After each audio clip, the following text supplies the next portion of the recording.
Hi mga B! Merienda time! DIY Starbucks plus turon plus banana Q.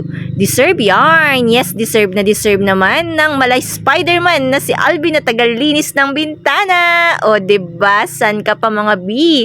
At of course, hindi naman magpapatalo ang maladyosang tagalaba at tagalinis ng mga laruan.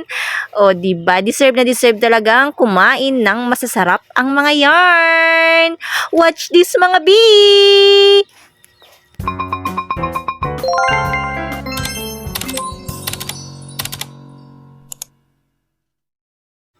And ayan na nga mga B, natapos na tayong maglaba, maglinis ng mga bintana and naisipan ko ang magluto. Yes, luto ni Risto mga B and nagluto nga ako ng turon at banana Q para sa aking Diyosawa.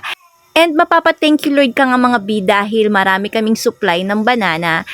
Kaya no need to buy na mga B. Tamang luto na lang and pwede nang kumain.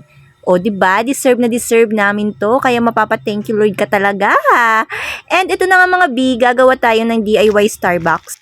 And ito nga mga B, ang mga ingredients nito, Milo, Swak Pack, Miko Biscuits, and cold mineral water. Ang unang gagawin mo lang mga B ay bubuksan mo tong swak pack. Ayan, ibubuhos mo sa baso at pagkatapos bubuhusan mo ng maliit na tubig at hahaluin ito at pag nakita nyo na ganito ang texture niya mga B, pwede nyo na siyang ipahid-pahid sa baso. Ito ay magiging cream cheese nyo mga B. O diba? Cream cheese. Bear Brand lang sa Kalam. And ito na nga, binuhusan ko na nga ng baso ng malamig na tubig at ilalagay ko dito yung Milo mga B. And pagkatapos, hahaluin mo lang ito mga B. And pag nahalo mo na, ilalagay ko yung biscuit na Miko. And ayan, binuhos ko na nga dyan mga B. At ibubuhos ko na din tong Milo na tinimpla ko. And ibubuhos ko ulit yung mga biscuit na buo-buo. Ayan lang mga B. Ganyan. Eto na, merienda time. Tara mga B, let's eat!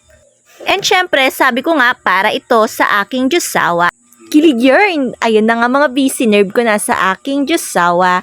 And ito, titikman niya nga mga B kung perfect ba ang aking DIY Starbucks. And after nga nun mga B, kumain din siya ng aking specialty na banana Q. And mapapakilig yarn sa sobrang sarap. And ito nga yung tsura ng aking baby. Habang busy siya sa pagiging influencer marketing niya mga B, eto na nga, susubuan ko na siya ng aking specialty na banana Q.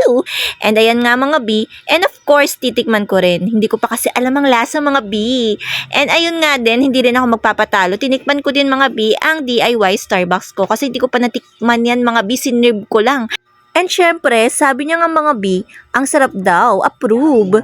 Syempre, hindi rin nagpatalo si Aling Chloe. Ayan mga B, siya halos umubos niyan mga B. O, hindi magpapatalo, may patunggapang pa ganyan mga B. And syempre, sinimut niya talaga mga B.